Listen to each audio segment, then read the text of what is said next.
All right, here we go. My name's Jeff K, and you're listening to episode 438 of the world-famous West Virginia Surf Report podcast.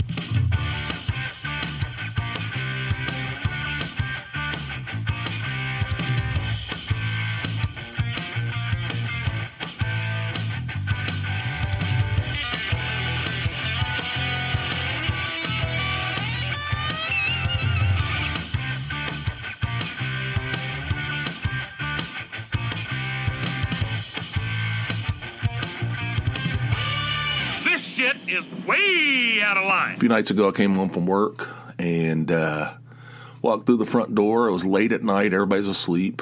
I came through the front door and I was like, what the hell's that? The hell is that stench? That's a new one. And I was like, what'd they cook for dinner? My God. Somebody throw a couple of squirrels in the crock pot? What the hell? It was a weird smell. It was kind of sweet. So they must have used some kind of marinade on the squirrels. I'm not sure. There was a sweetness, but there's also like a chemical component to it. Very strange. And there was one of those Pyrex dishes sitting on the counter. It looked like it, hadn't been washed. Something from dinner. I don't know. I was like, whatever it was in that thing. That's ground zero. That's where it all starts. My opinion. But it was like midnight, 12:30, I don't know. I'm like, I'm not dealing with this shit. Whatever they cooked, whatever groundhog whatever. It smells terrible. It smells horrible. Sometimes you come in and you get hit in the face with garlic, which I don't like. I'm not one of these garlic guys. Apparently, I'm one of the few. Everybody just loves garlic. You got to put garlic in your iced tea. You got to put garlic under your armpits, stuff them up your ass. Just put garlic cloves down your underwear. Everybody just loves garlic. Just roll around in a bathtub full of garlic. Ugh. People, they eat that stuff and it's like wafting off their body. You can smell it like after, and it's coming out of their skin. Have you ever met people? Like, the next morning, they're sitting there drinking coffee at work, and they're sitting there, and this garlic is just wafting off of them. I'm like, what the God? Anyway. So sometimes, everybody else in the family, of course, loves garlic, just like everybody else in the world. So, sometimes I open the front door, I'm slapped across the face with garlic. But this is an odd smell. It's like, whatever. Who the hell knows? I don't have the energy. I don't have the curiosity. I'm like beaten down by the stuff that goes on at my job day after day. I'm just demoralized. I as well go downstairs and turn on my computer and watch an episode of something. And decompress. I don't care about this bizarre stench in the house. Way down on my list of concerns. So fast forward till the next morning when I got up, at whatever time I got up. I got downstairs and all the windows are open. It's freezing cold. It's winter. It's freezing. And the windows are all standing open. It's cold. I'm like, what in the hell? What is going on down here? And Tony goes, can't you smell that? I said, yeah, I smelled it last night. She goes, where? I can't figure out where it's coming from. I said, I think it's from that Pyrex dish. I think that's the source of She goes, no, that had nothing to do with it. She goes, as you can see, all the dishes are completely clean. There's no trash. The trash is all out. There's nothing, it's not coming from inside the refrigerator. There's nothing like rotting in there or anything. She goes, I don't know where it's coming from. I'm like, what the? I said, I don't know. Some kind of funk mystery, I said, I don't know. She goes, it feels like it's coming from around the refrigerator, but it's not coming from inside. If you open the refrigerator, and take a whiff in there, it's not coming from inside. It's coming from outside the refrigerator. It's like those horror films. The calls are coming from inside the house. But anyway, I was like, what the hell? I was half awake. It's like, I can't. You're bombarded. You know, when you're half awake and you're not even barely even functioning, and you start getting bombarded with information. It's like, what? Who are you? Like, oh yeah, you're my wife. Well, I don't know. So I go over there and start sniffing around and doing a sniff test like a bloodhound. And it's true. It's coming from around the refrigerator. I'm like, I don't know what the hell. She goes, I'm going to call that. I'm going to call our repairman. We have this guy that comes out here to repair all our stuff. He charges like $75 just to step over the threshold, and then whatever it takes after that. I mean, what the hell? It's expensive, but he's nice and he's reliable and he takes care of business. She goes, I'm going to call him because I think there's something going on with that refrigerator. I said, okay, whatever. It's like, all right, that's fine. And then, so I go and I sit down in the living room, pour myself a cup of coffee, sit down in the living room, start looking at my phone. She goes back up. Tony goes back upstairs to work. She works in their bedroom, works from home. And she's up there in front of her bat cave. Like, she's got like 5 monitors. Some of them are turned sideways. I don't know. There's flashing lights. I don't know what the hell's going on. It's like the bat cave, So anyway, she went back up there, and I'm sitting in the living room just looking at my phone, reading baseball news or whatever. And I hear this. I hear this like that. Like an sounds like an electrical, something electrical's going on. And it's like crackling, I'm like, what the shit's that? So I jump up and I run into the kitchen. And as soon as I walk through the door of the kitchen, there's this poof, this big, it's like a mushroom cloud of smoke comes up from behind the refrigerator. I was like, what the hell?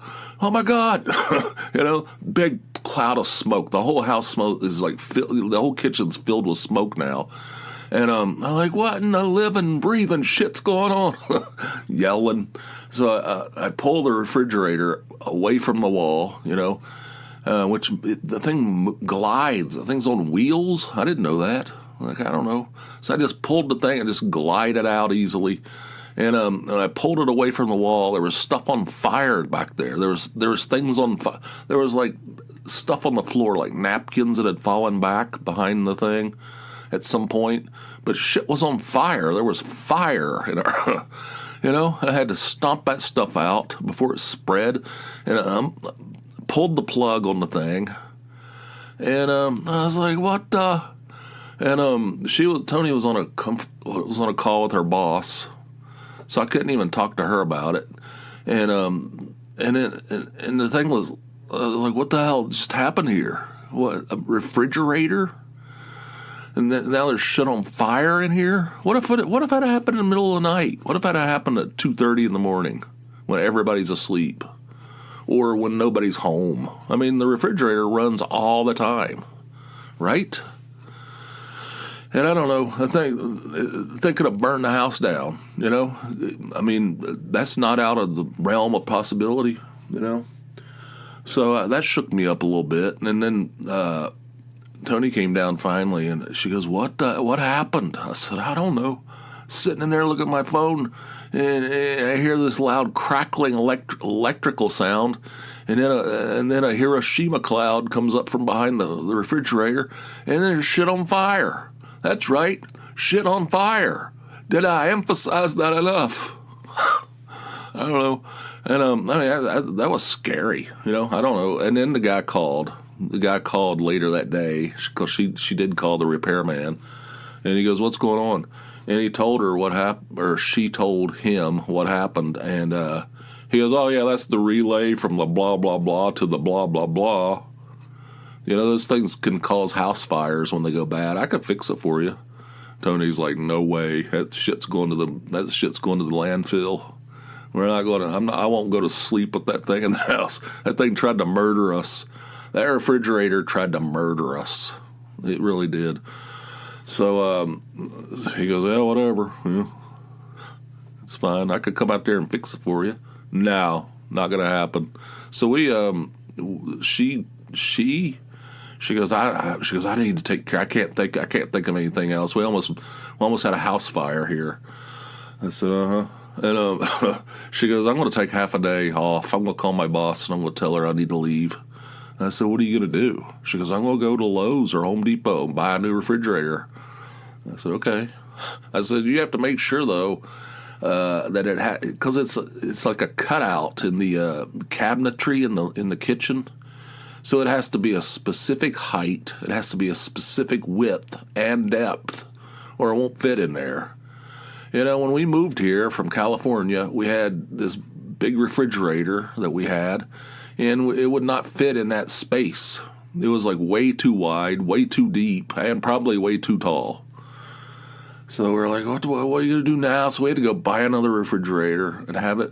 And then we put the giant refrigerator down in the basement. That thing's still running. That thing runs like a champ.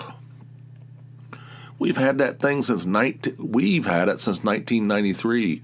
It was probably in that house right when they built it in 1991. I think it was built in 91. We bought it in 93. You know, we bought that house and we benefited from somebody's divorce. This couple. They built their dream home. They had all the stuff. That shit was in perfect shape. They did all that. They had the yard in good shape. They had everything was like in good shape. It's one of those better than new type situations, which they advertise all the time. This house is better than new. Like if you buy a new house, you have to deal with the yard. You have to deal with all this stuff, like stuff that you upgrade. This thing had been fully upgraded by this couple. They were newlyweds, and they got divorced like 2 years in, and we benefited from that. And they were cool. They sold us a bunch of stuff. The guy goes, I'm going to be moving into an apartment. All this stuff in the garage, I'm not going to need anymore. I'll sell it to you for like $200. It's like all this stuff, like a lawnmower and just garden, all the stuff you need. It's fully equipped garage. Pay the guy like $200 or maybe it was $150. I don't remember. And, that shit was great. I don't think they were having a good time of it. It helped us a lot. Anyway, that refrigerator was in that house, and it's still running. That was in 93 when we bought that house, and it's still running in 2025. That thing's kicking. But anyway, so I said, you got to make sure that you get I said, don't be, because she's bad about close is good enough. Who cares, And I said, you can't be doing that close is good enough stuff because it won't fit. They're going to bring that thing down here, and it will not fit in there. It has to be precise. And she goes, I know, God. She acts like this is, I'm just being ridiculous. I'm pulling this stuff, out of midair. There's not decades of experience that would drive this comment that I just made.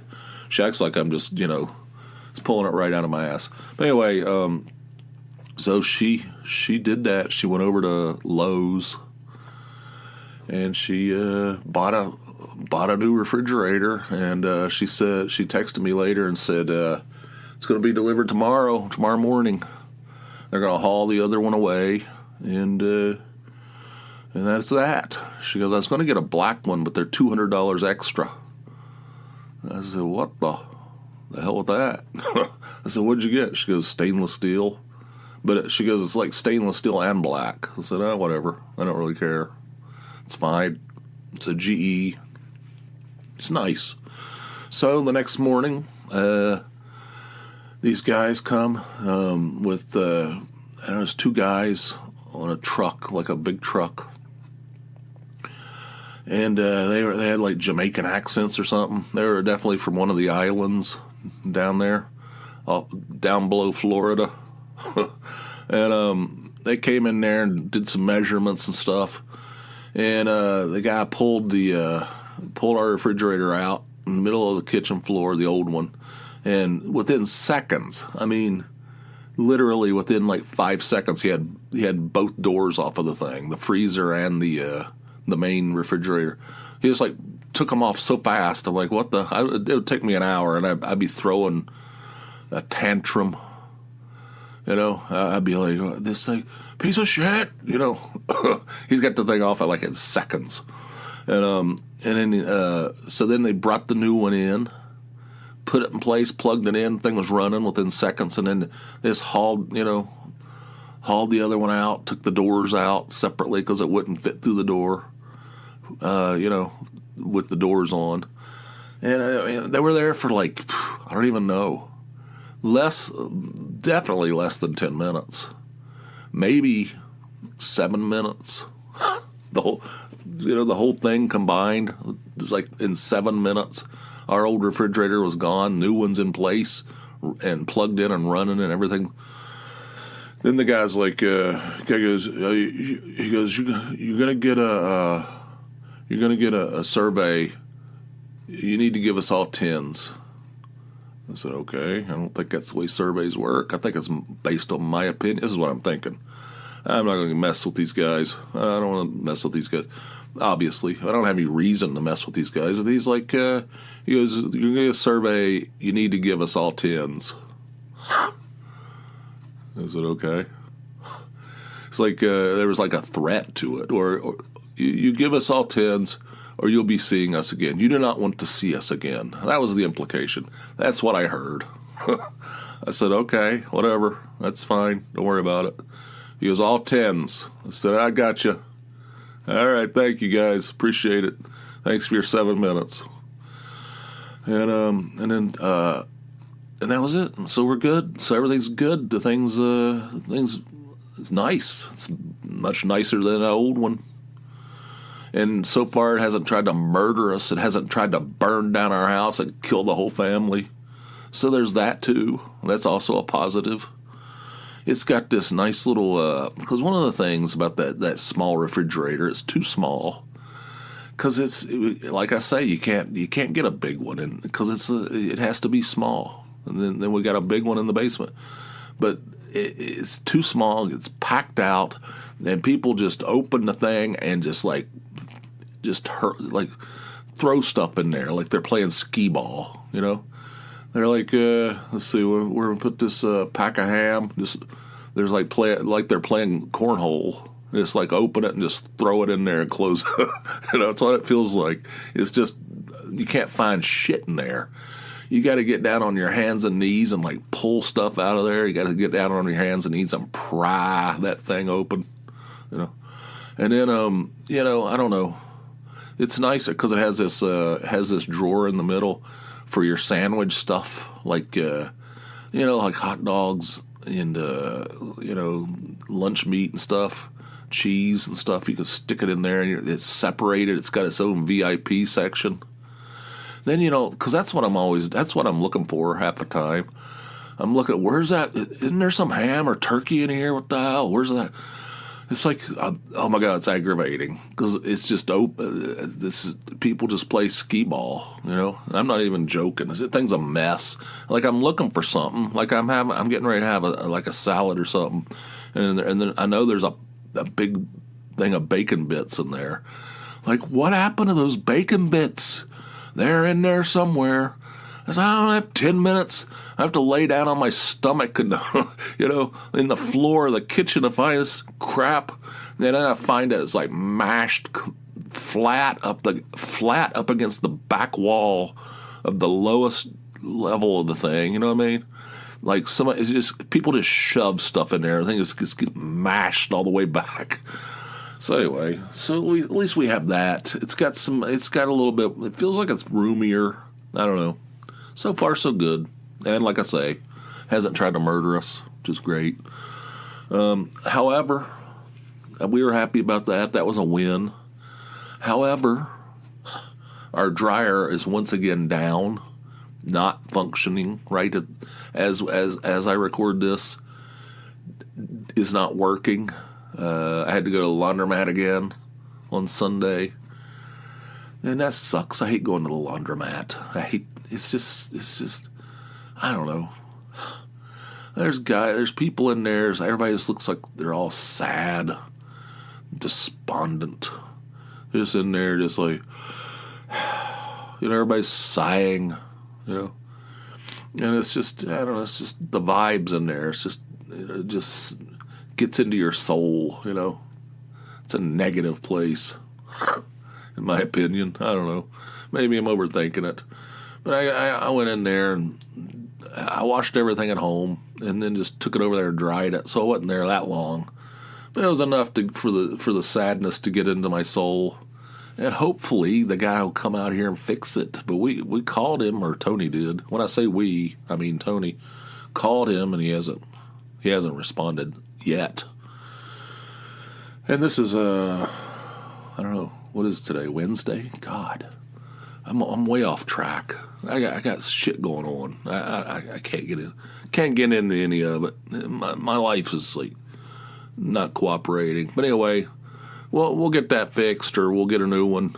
I don't know where we're getting all this money, but I bought Louis C.K. tickets, not to that comedy show, or that comedy club that I was talking about recently, but he's coming to the Kirby Center, which is a theater here.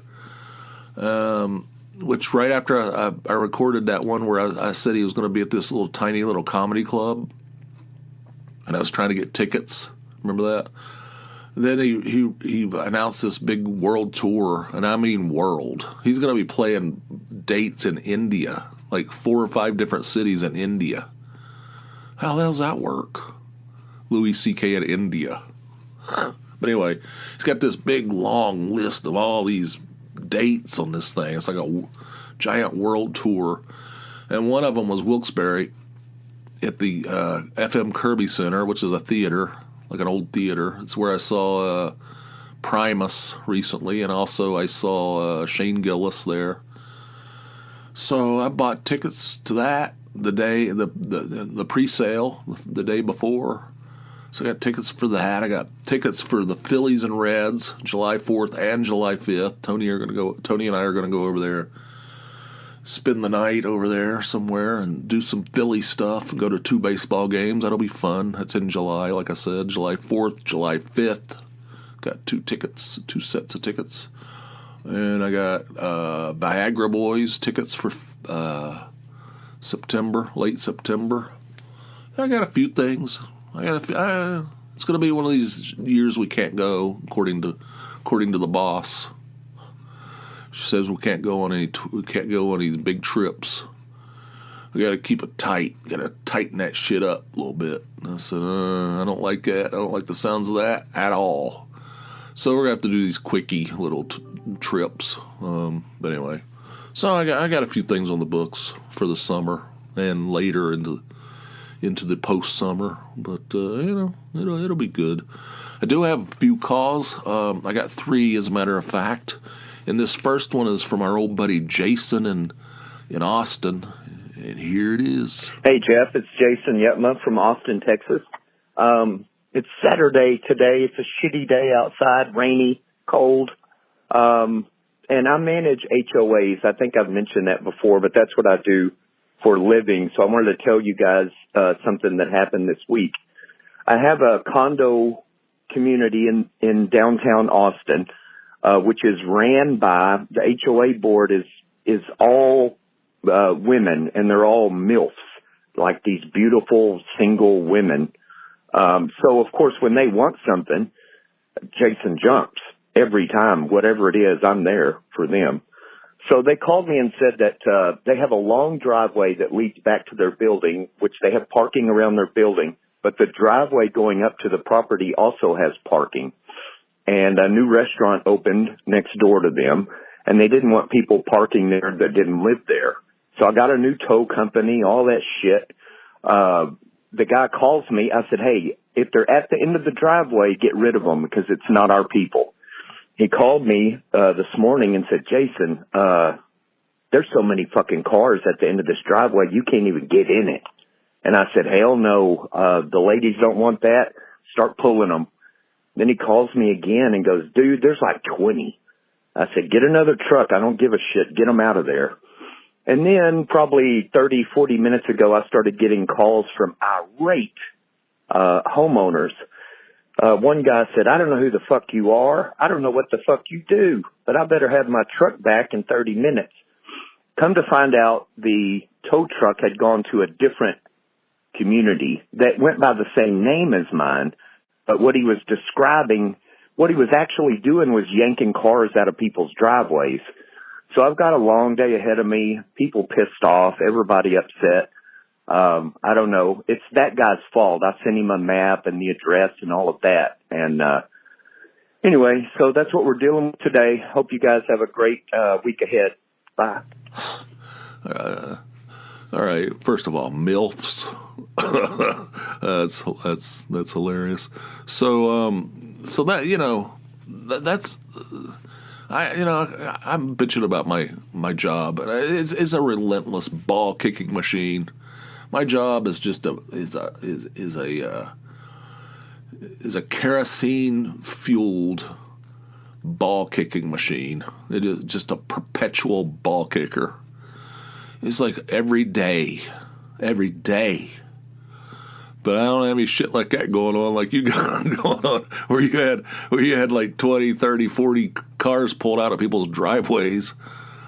Oh my God, I'm surprised somebody doesn't come down there. You have to fight it out like you did with that guy with the flower bed. You might have to fight it out, Jason. I don't know. What does he call that thing? Mutual combat or something?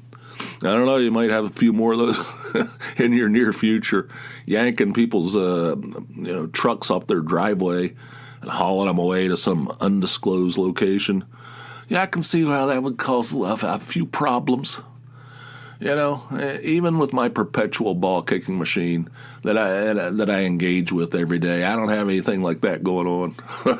Not to that level. I hope you lived through it. I hope everything's good. I hope you didn't have to engage in any kind of mutual combat. God. Never a dull moment. Never a dull moment with you, Jason. I appreciate calling in and giving us that update. Please call back. Always entertaining. This next call's from our old pal Ian in Scotland. And here we go. Hey Jeff, Ian in Scotland here.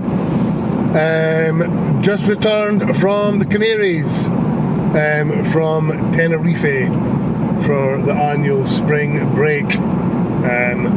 Great stuff, bit of heat, bit of sunshine. Although, on the way out, spoke to two girls from Glasgow behind me in the plane, and one of the girls said, yep, it's been ages since I've been on an actual drinking holiday. And I said, it's not going to be much of a holiday for your liver. And she replied, that's right, it's going to get battered. Far too much of that for my liking down there. I'm not a snob, but too many drunk, pale, fat, drunk, tattooed Brits for my liking. But no, it was good. Heat. So, on the back of your current episode that I'm just in the process of listening to, poofiness means something else entirely across here. I'm not sure if you're aware of the connotations, but poofiness, a high level of poofiness, basically means homosexuality, mate. So yeah, if you're hilarious episode for me, proclaiming your high level of poofiness. Hilarious. Last thing, my son is obsessed. He discovered this fact, and it's burrowed into his mind. Here's the thing: wheeled luggage was invented after we put men on the moon, and it's a strange one. He can't get away from it. Wheeled luggage invented after we put men on the moon. Okay, mate, that's that. Keep up the work. Bye. So you're in the Canaries? I barely know where that is. I have like some kind of a vague knowledge of that. Is that one of those, palm tree island, laying on the beach, drinking Mai Tais kind of situations? Sounds fun. Sounds great. Sounds awesome. And you said somebody's going to go on the first drinking holiday. That's how she put it. And she said she agreed that her liver would be battered. Is that what you said? That's hilarious. Some of those trips that we go on, when we go to Las Vegas, people are drunk on the airplane, and they're wearing novelty hats, like on the airplane itself, sashes, novelty hats. Everybody's drunk on the plane, on the way out there, like in the morning. You know what I mean? I don't know. I'm certainly not opposed to adult beverages. I mean, it's how I've been able to maintain my powerful upper body. But that drinking on the airplane and the early morning bullshit, and you go to the airport and there's people sitting at the bar, like just knocking back bourbons and stuff. I find that to be disgusting. I like a party atmosphere, but I don't like drunkenness. I don't like a bunch of drunks. I'm with you on that. I guess I hope her liver survived. Hope it didn't get too battered. But it sounds like a fun time, And you say there's a bunch of drunk pale Brits to me. Yeah, I can see that. The poofiness thing, I'm aware of that phrase. I probably should have thought about that when I was describing. I understand. I've seen lots and lots of British TV, talking about poofters and whatnot. I was aware of that. I should have, but I didn't put it together. I admit, wasn't thinking about that. I wasn't thinking about that when I was describing my hair getting poofy and a high level of poofiness. So I'll keep that in mind. I'm glad I could make you laugh. Even if it's at my expense, that's fine. That's cool. And you're going to have to, I'm sorry, but you're going to have to explain that field luggage with the man on the moon. I don't know what the hell. I don't know what field luggage is, for one thing. And you're going to have to explain that. I'm not very, that one went flying way over my poofiness. Went sailing over my poofiness. And by the way, I was talking about laundromats. We need more information. Didn't you just, on one of your recent calls, it's like, as you know, I was born in a laundromat. Anyway, moving on.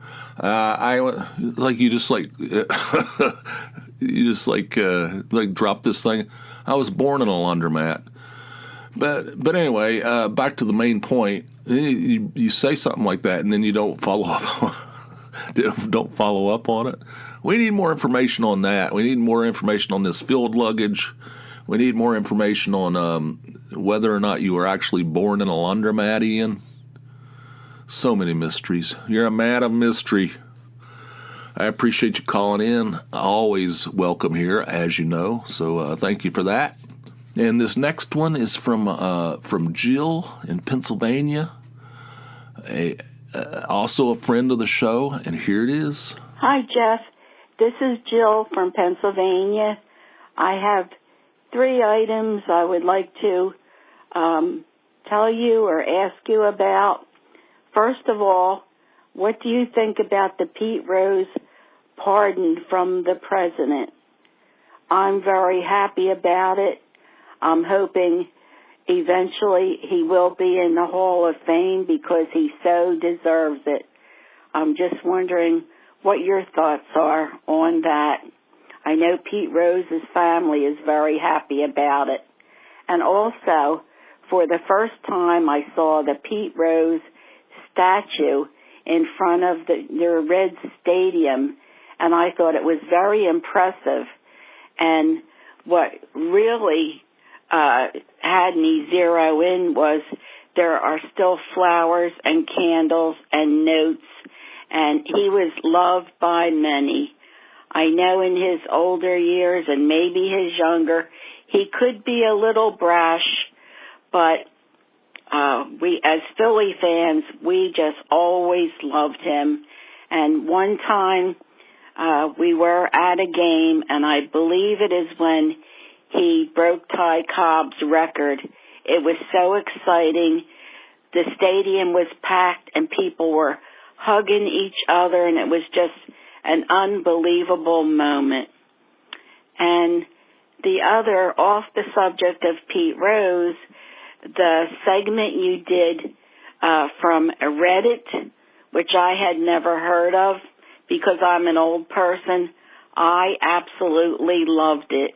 It was very different, and you said you may use some of those in, upcoming shows.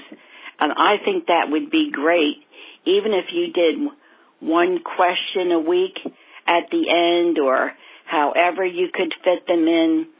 Now, I did download Reddit to my phone, and it seems very overwhelming to me and kind of reminds me of Facebook, which, as you know, I call face ass. So my children are telling me, no, Reddit's a little different, but I just find it somewhat overwhelming and can't find that segment. And I know you said Tony likes that too. I'm sure you know which one I mean. Keep up the good work, and I really, really enjoy your show. Thank you. Pete Rose. Well, I don't know. I'm torn. I love Pete. He played for when I was a child, a young, Jiffy Pop-haired youngster in Dunbar, West Virginia. I loved the Cincinnati Reds during that Big Red Machine era when they were the best team in baseball. And don't even try to argue with me. I don't want anybody to argue with me because it's scientifically proven that those Big Red Machines teams were the best team in baseball. They had a star at every position, And Pete Rose was a main part of that. So he's mythological in my mind. In my world, when you're a 12-year-old kid and your favorite team has Pete Rose on it, playing just like wide open. I mean, the guy just played wide open. And you never knew what was going to happen with that guy on the field. He was electric, He's a mythological creature in my mind. So I have a big time, I mean, just the guy's great. He's like one of the greatest, So I'm very, very fond of Pete. Pete also, on the other hand, is arrogant, and he knew the rules, and he's like, screw that, they're not going to do anything to me. That's the kind of attitude he had. Because everybody knows that you can't bet on baseball. You can't bet on baseball. That is like the most important rule. That'll get you banned, right? And he did it anyway. He's like, they're not going to do anything to me. I'm Pete Rose. I'm Charlie Hustle. And I'm the hit king. They're not going to do anything. So I don't know. So on the one point, I definitely want him to be in the Hall of Fame, and I want him to be. I don't know what he's going to. What's Trump going to pardon him for? He did tax evasion. He went to jail. He went to prison for tax evasion. I guess he could. I guess he could wipe that out, but that doesn't have anything to do with him not being in the Hall of Fame, right? I don't know. But anyway, the emotional side of me says yes, put Pete in the Hall of Fame. The guy's one of the greatest players of all time. He was an ambassador for baseball, all this stuff, and he played hard and played harder than anybody. Put him in the Hall of Fame. On the other, another side of me, more logical, I guess, is that guy. Follow the rules like everybody else, like most people. So I don't know. I'd be happy. It would make me happy if he got put on the Hall of Fame ballot and they got voted in. That would not. I would have no problem with that whatsoever. But if he doesn't, I'm okay with that too. He was a great baseball player, and he played he's an important person in my life. But he was also a lunatic in certain circumstances. But anyway, that's my complicated, I guess. I don't know. I'm kind of split. I could go either. I'd be happy if he got put in the Hall of Fame because that's where he belongs, as a player. Yeah, he's a very complicated man. Yeah, I've seen that statue outside there's a lot of great statues out there outside Great American Ballpark in Cincinnati. The Pete sliding in head first, that's a great statue. And yeah, I'm sure everybody loves him in Cincinnati. Well, not everybody, but most people love him, and the stadium's on Pete Rose Way. And they're going to have a Pete Rose night in Cincinnati this year. And they're wearing the number 14 on the sleeve of their uniforms too. So there's a lot of tributes to good old Charlie Hustle, the hit king. So yeah, good stuff. The Reddit thing, I'm glad you enjoyed that. That was fun. It's a subreddit. So there's Reddit, and then it's composed of a whole bunch of subreddits, they call it. So anything you're interested in, you can go on there and you can find it. And the one I was talking about, the subreddit I was talking about, is called "Am I the Asshole?" People write in and they say they describe some situation that they were in, and they ask, "Am I the asshole in this situation?" And then they get a verdict from the readers. So I don't know. I think it was a Patreon episode recently where I answered my opinion on. I think I had 4 of the questions, and I didn't read any of the answers. I just went on there. I read the question, and I gave my answer, my personal answer. So yeah, that was fun. I enjoyed that. I might do that from time to time. Put one of those questions in here and give an answer that without being without reading what other people have written, because that kind of, you have to do it right off the cuff, like after you read the article or the question, give your opinion. So anyway, it's called "Am I the Asshole?" Reddit's great. It is a little overwhelming. When I first started reading it, I was like, what the hell? But then you start learning. You learn that it's the subreddit. It's broken up into subjects. There's thousands of them. Thousands of whatever subject you can think of, and many that you could never think of in a million years. I mean, there's all kinds of crazy things on there. There's something on there called mirrors for sale, and all it is pictures of people like from Craigslist ads or whatever, ads that people are trying to sell mirrors, and you can see like weird reflections in the mirrors. It's just called mirrors for sale. And it's just photographs of people trying to sell mirrors, and some of the reflections, there's like people standing in their underwear, and where there's or something, some kind of craziness in, in the reflection of the mirror.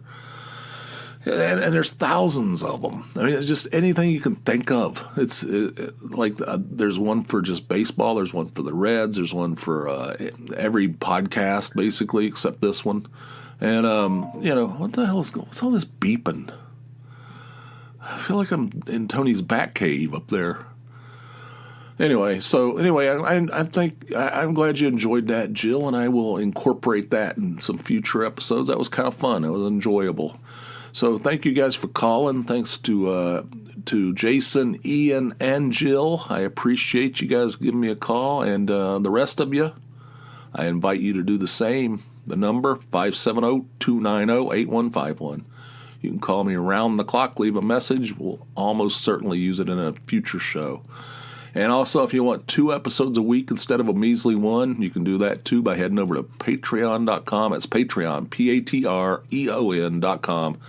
patreon.com/Jeff K. Sign up for a $4 or more monthly donation, and you'll get an extra episode every week. Not every once in a while, not every month. That's for suckers. Every week-ish. So do it today. Patreon.com/Jeff K. And surfreportpod.com is the web home of the podcast. There's some expanded show notes, stuff like that. Links, photographs, value-added support materials over at surfreportpod.com. And that's it. We're at the end of this thing. Thank you guys for listening. Until next time, which will be over on the Patreon side. Hope you guys have yourselves a fine, fine day. I'll see you. Bye.